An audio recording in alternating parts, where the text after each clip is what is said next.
কাকু মামা এই টাকা আমার। না শিয়াল, এই টাকা আমার। কাকু মামা এটা আমি আগে পেয়েছি। পেয়েছিস তাতে কি হয়েছে? এই টাকা আমার, এটা আমার আস্তানা। এই টাকা আমার, আমি নিয়ে যাব। তবে রে শিয়াল, দাঁড়া, তোকে আমি এবার দেখছি। তোমরা থামো, তোমরা মারামারি করছো কেন? তোমাদের কি হয়েছে? আমি এই টাকার বস্তাটা আগে পেয়েছি, কিন্তু ডাকু রাক্ষস আমার থেকে জোর করে নিয়ে নিচ্ছে। টনি, এটা আমার আস্তানা, তাই টাকাটাও আমার হবে। ঠিক আছে, আমি তোমাদের সমস্যা বুঝতে পেরেছি। তোমাদের মধ্যে একটা রেস খেলা হবে। এই রেসে যে জিতবে তাকে এই টাকাটা দিয়ে দেওয়া হবে। তোমরা কি রাজি? হ্যাঁ, আমরা রাজি। 1 2 3, এবার রেস শুরু করো।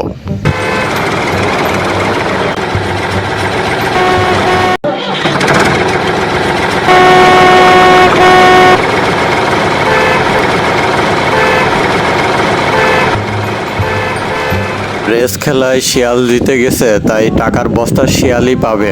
নে শিয়াল, তুই টাকা নিয়ে চলে যা।